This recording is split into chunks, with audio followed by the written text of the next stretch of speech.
Day 24, strengthening your marriage. We're almost there, 30 days. Great job. And today, let's talk about serving is fulfilling. That's right, serving is life-giving, and serving is part of loving.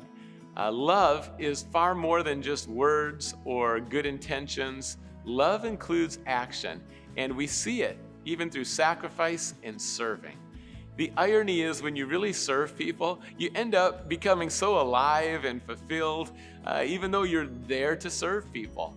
There's so many couples that are inspiring, and I want to give you some examples. I know of a couple that went into the prison to serve once, and now they've been going back to prisons for 10 years to serve inmates there and just bring authentic love to that place.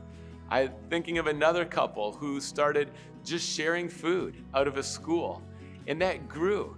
And now they're sharing food out of reaching an entire city and thinking about other cities as well. It's probably going to turn into a nonprofit. It's growing rapidly. But it's so energizing when you can meet people's needs and make a difference and see their joy. And as a couple, when you enter in, it might start out as a one-time thing. Small is okay. Just start out one time, small, and then learn as you go. See how it develops. I'm thinking of people that I've served with as well that are so inspiring that go to care centers, and they might be 60, 70, 80 years old as a couple, but then going together and sometimes it's singing, listening, reading stories, just caring for people, praying, and the care center is transformed through volunteers. And I realize that there might be some risk involved, so be wise. But at the same time, there is going to be risk involved. Relationships are risky, and then sometimes there's physical risks as well. So think through the pros and cons, but then choose an opportunity to serve. One other couple that's inspiring, gathering medical supplies and then distributing them locally. Of course, with the COVID crisis, so many hospitals needed supplies. But then also overseas, in sending these packages overseas to countries that are in desperate need.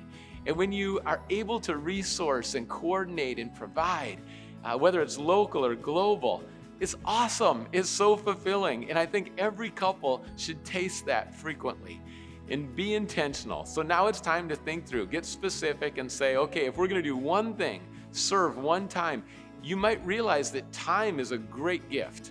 And you might need to create some margin in your schedule and squeeze this in as a priority, be intentional. And with that margin you create, say, this is what we want to do together. We're going to do it once. It's going to be a one-time project, but we're going to serve together. Sometimes with couples, one person's serving over here and someone else is serving over there. No, I'm talking about serving together.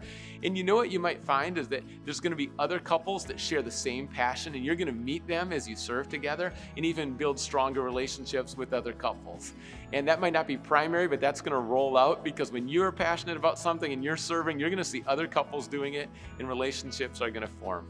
All these things happen when you commit to serving. Serving is fulfilling. Serving is life-giving. Now choose one way you can serve together and just enjoy it.